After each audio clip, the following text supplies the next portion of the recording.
Hello everyone, welcome and welcome back to this channel. আজকে হলো advance structure ক্লাসের day 140 আর আজকের এই ভিডিওতে আমি আপনাদের সাথে শেয়ার করব তিন ধরনের advance structure. So watch the complete video. Now let's start. সে এখানে লুকিয়ে লুকিয়ে আসে। আমি লুকিয়ে লুকিয়ে সেখানে যাব। আমরা লুকিয়ে লুকিয়ে খেলতে যাই। লুকিয়ে লুকিয়ে সে গেম খেলছে।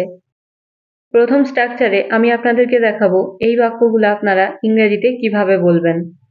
তো এই প্রতিটা বাক্যে যে জিনিসটা সেম রয়েছে সেটা হচ্ছে লুকিয়ে লুকিয়ে। কোনো ইংলিশ সেন্টেন্সে লুকিয়ে লুকিয়ে কথাটা বলতে হলে আমাদের ইংলিশে যে ফ্রেজটার ব্যবহার করতে হবে সেটা হলো by the back door. By the back door. তো যখন আমরা কোনো কাজ কারো থেকে লুকিয়ে করব সেই অর্থে আমাদের এই ফ্রেজটার ব্যবহার করতে হবে। ওকে, তো এই ধরনের বাক্যগুলো বলতে হলে ফার্স্ট আমাদের বলতে হবে সেন্টেন্স এবং শেষে বলতে হবে বাই দ্য ব্যাক ডোর। এই স্ট্রাকচারে সেন্টেন্স কিন্তু যে কোনো টেন্সেই হতে পারে।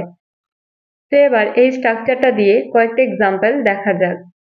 সে এখানে লুকিয়ে লুকিয়ে এসেছিল। সে এখানে লুকিয়ে লুকিয়ে এসেছিল। He came here by the back door. He came here by the back door. আমি লুকিয়ে লুকিয়ে সেখানে যাব। I will go there by the back door. I will go there by the back door. পরের এক্সাম্পল, চিন্তা করো না, আমরা লুকিয়ে লুকিয়ে আসব। চিন্তা করো না, আমরা লুকিয়ে লুকিয়ে আসব। Don't worry, we will come by the back door. Don't worry, we will come by the back door. আমি লুকিয়ে লুকিয়ে এই ফোনটা কিনেছি। আমি লুকিয়ে লুকিয়ে এই ফোনটা কিনেছি। I bought this phone by the back door. I bought this phone by the back door. 5 number example, সে লুকিয়ে লুকিয়ে ড্রিঙ্ক করছে। সে লুকিয়ে লুকিয়ে ড্রিঙ্ক করছে। He is drinking by the back door. He is drinking by the back door. লুকিয়ে লুকিয়ে Rahul game খেলছে। Rahul is playing game by the back door. Rahul is playing game by the back door. তো এই স্ট্রাকচারটা দিয়ে আমি আপনাদেরকে 5-6টা example দেখালাম। তো এবার একটা বাক্য আমি বাংলাতে বলবো, সেটার অ্যান্সার আপনাদের কমেন্টে জানাতে হবে। তো বাক্যটা হলো, তুমি কেন লুকিয়ে লুকিয়ে মিষ্টি খাচ্ছ? তুমি কেন লুকিয়ে লুকিয়ে মিষ্টি খাচ্ছ? এই বাক্যটা ইংলিশে কি হবে আপনারা কমেন্টে জানান। তো এই ছিল প্রথম structure. Now let's see the next structure. আমার কথা মিলিয়ে নিও, সে আসবে না। আমার কথা মিলিয়ে নিও, সে কখনো পরিবর্তন হবে না। আমার কথা মিলিয়ে নিও, সে তোমাকে মিথ্যা বলেছে। এই ধরনের বাক্যগুলো আমরা আমাদের ডেইলি লাইফে ব্যবহার করে থাকি। তো এই প্রতিটা বাক্যে আপনারা যে জিনিসটা কমন দেখতে পাচ্ছেন সেটা হলো আমার কথা মিলিয়ে নিও। তো এই কথাটা কিন্তু আমরা বাংলাতে খুব সহজেই বলে দিই, কিন্তু ইংরেজিতে বলতে গেলে তাহলে আমাদের সমস্যা হতে পারে। মানে তখন আমাদের ভাবতে হবে যে এই কথাটা আসলে ইংরেজিতে কিভাবে বলতে হয়, রাইট? তো চলুন দেখে নেওয়া যাক এই কথাটাকে ইংরেজিতে কি বলতে হয়। তো যখন আমরা কোনো সেন্টেন্সে বলবো আমার কথা মিলিয়ে নিও, তখন আমাদের বলতে হবে mark my words. Mark my ওয়ার্ডস। ওকে, তো সেন্টেন্স স্ট্রাকচার হবে ফার্স্ট বলতে হবে মার্ক মাই ওয়ার্ডস এবং শেষে বলতে হবে কমপ্লিট সেন্টেন্স। তো চলুন এবার এক্সাম্পলের মাধ্যমে শেখা যাক। আমার কথা মিলিয়ে নিও, সে আসবে না। আমার কথা মিলিয়ে নিও, সে আসবে না। Mark my words, she will not come. Mark my words, she will not come. আমার কথা মিলিয়ে নিও, সে কখনো পরিবর্তন হবে না। Mark my words, she will never change. Mark my words, she will never change. পরের এক্সাম্পল, আমার কথা মিলিয়ে নিও, সে তোমাকে মিথ্যা বলেছে।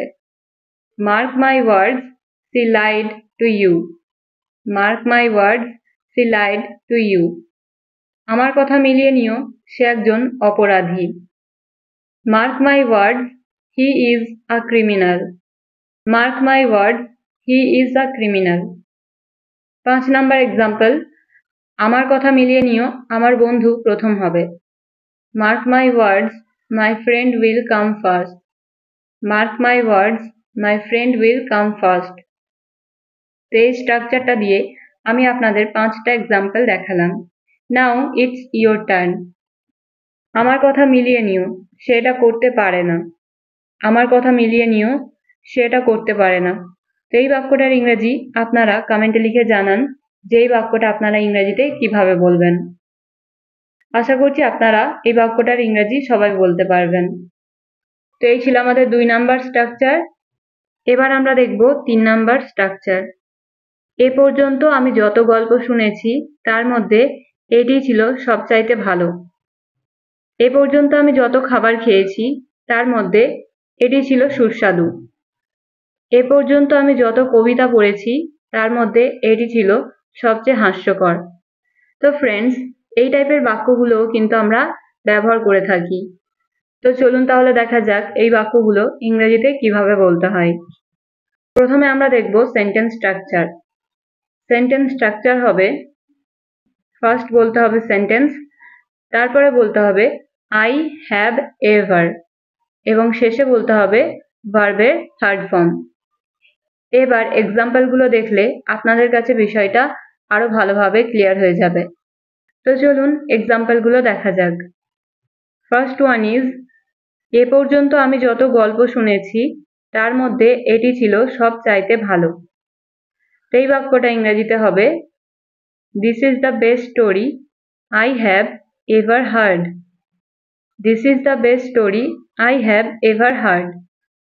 পরের এক্সাম্পল, এ পর্যন্ত আমি যত খাবার খেয়েছি তার মধ্যে এটি ছিল সুস্বাদু। This was the most delicious food I have ever eaten. This was the most delicious food I have ever eaten. এ পর্যন্ত আমি যত কবিতা পড়েছি তার মধ্যে এটি ছিল সবচেয়ে হাস্যকর। This was the funniest poem I have ever read. This was the funniest poem I have ever read. So আপনারা দেখছেন যে কিভাবে এই সেন্টেন্সগুলো আমি বলছি, রাইট? তো চলুন আরো দুটো এক্সাম্পল দেখা যাক। এ পর্যন্ত আমি যত জায়গায় গিয়েছি তার মধ্যে সেটি ছিল সবচেয়ে দূরে। That was the farthest place I have ever visited. That was the farthest place I have ever visited. এ পর্যন্ত আমি যত ছেলে দেখেছি তার মধ্যে সে ছিল সবচেয়ে সাহসী। এ পর্যন্ত আমি যত ছেলে দেখেছি তার মধ্যে সে ছিল সবচেয়ে সাহসী। He was the bravest boy I have ever seen. He was the bravest boy I have ever seen. তো ফ্রেন্ডস, এই স্ট্রাকচারটা দিয়েও আমি আপনাদেরকে প্রায় 5টা এক্সাম্পল দেখালাম। আশা করছি আপনারা এই স্ট্রাকচারটা ভালোভাবে বুঝেছেন। নাও ইটস ইয়োর টার্ন মানে একটা বাক্যের ইংরেজি আপনাদের বলতে হবে। সো বাক্যটা হলো, এ পর্যন্ত আমি যত সিনেমা দেখেছি তার মধ্যে এটি ছিল সবচেয়ে ভালো। এ পর্যন্ত আমি যত সিনেমা দেখেছি তার মধ্যে এটি ছিল সবচেয়ে ভালো। তো এই বাক্যটা আপনারা ইংলিশে কিভাবে বলবেন কমেন্ট বক্সে লিখে জানান। তো ভিডিও শুরুতে আমি বলেছিলাম যে আজকের ভিডিওতে আমি আপনাদের সাথে 3 ধরনের সেন্টেন্স স্ট্রাকচার শেয়ার করব। তো এই ছিল আজকের 3 ধরনের সেন্টেন্স স্ট্রাকচার। আই হোপ আপনারা এই ভিডিওটা থেকে নতুন কিছু শিখেছেন। তো যদি ভিডিওটা আপনাদের ইনফরমেটিভ মনে হয় তাহলে ভিডিওটা লাইক করবেন and don't forget to share with your friends and family.